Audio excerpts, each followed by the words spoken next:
What's going on, y'all? Thanks for joining me this week for another video. This week's video, I'm going to be talking about prerequisites as far as scripture, as far as what God requires of us. So if you're interested to find out more, please stay tuned. Let's get into it.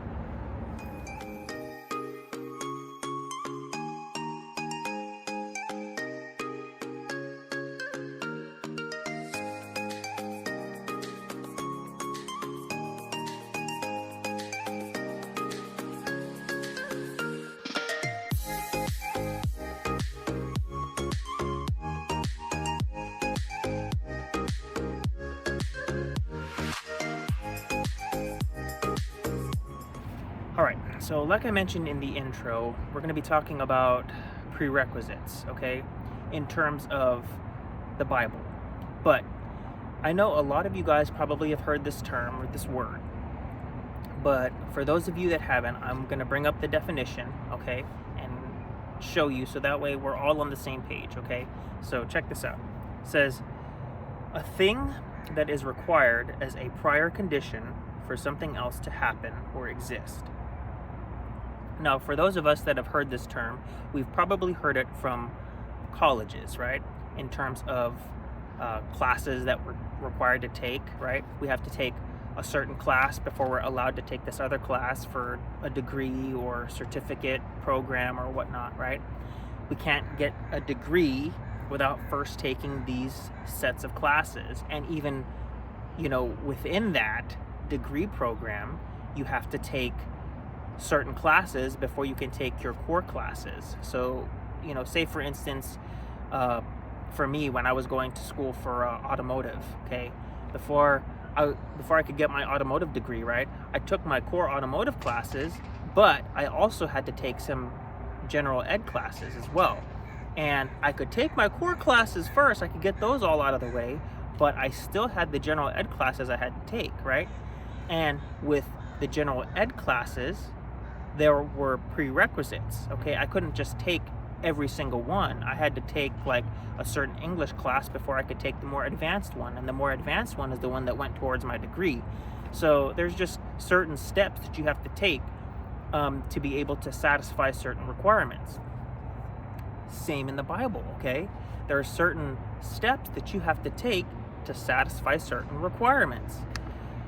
And I'm going to bring up some scriptures just to kind of show this to you. I kind of touched on this a couple weeks ago when I did the video on unconditional versus conditional.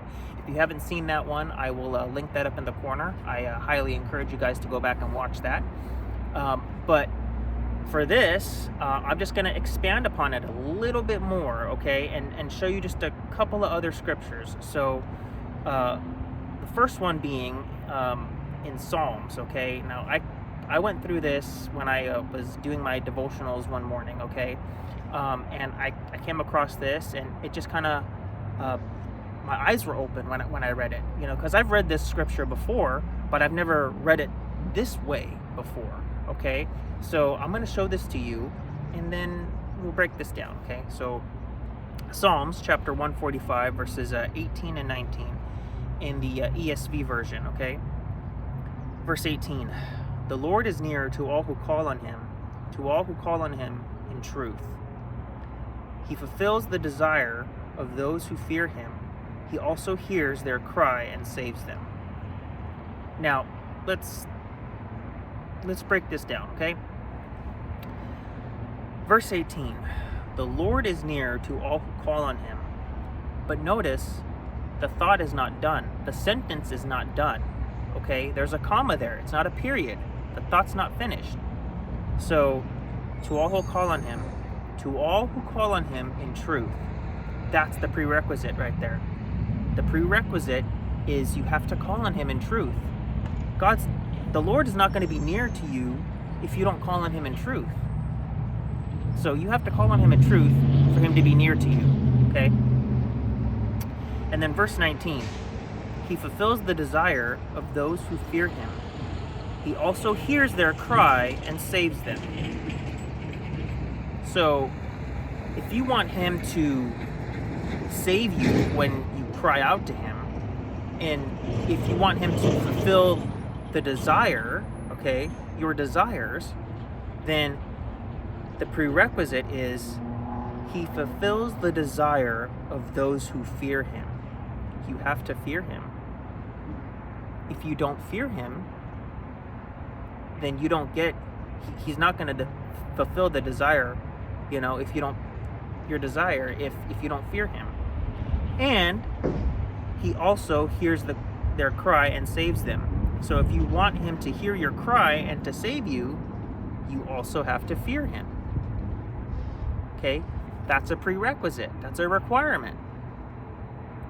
Most people will read through this, okay, through verse 18, and they'll say, the Lord is near to all who call on him, right? All we have to do is call on the Lord, the name of the Lord, and he will be near to us. Wrong. He will be near to you if you call on him in truth. You have to call on him in truth.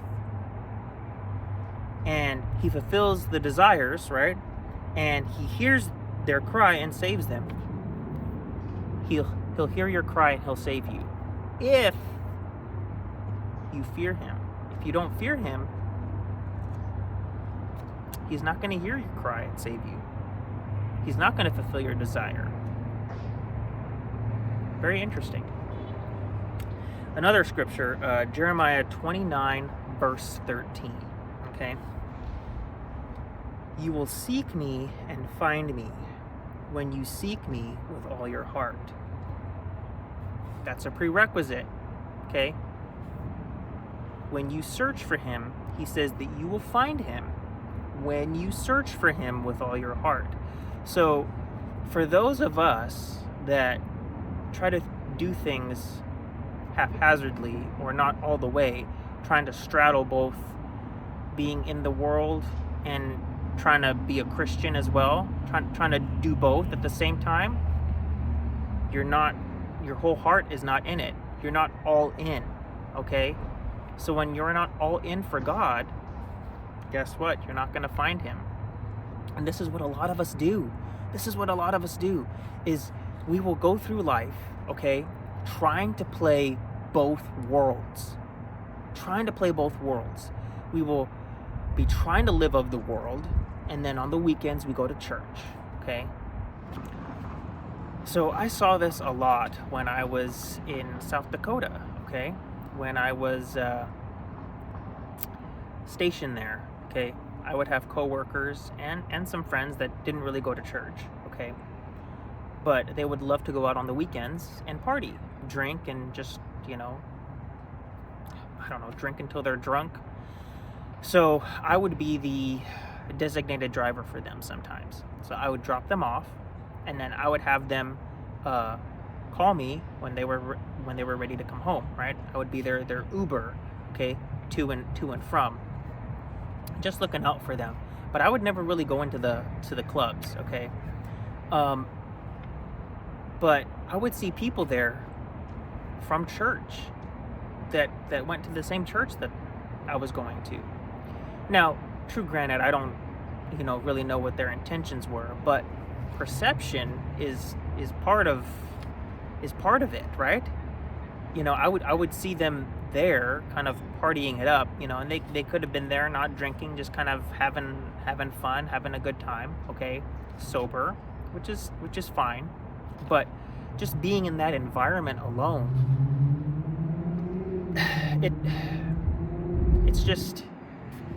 it's strange, okay, to see somebody like from church and then being there in that kind of environment, hanging out in that place where there's just a bunch of alcohol, a bunch of people that are intoxicated that typically don't make good decisions when they're intoxicated. So it's funny to see people there, that you've seen at church. And some people were there partying. Some people were there just being a wingman. Who knows? Okay. But those also that were there trying to live that double life, that church on the weekend, I'm going to go to church on Sunday or on Saturday, and I'm going to party at night, when I'm not at church. It's just, you got to be very, very careful, okay? There's requirements that is laid out in Scripture, okay? That when you are doing things haphazardly and not all in,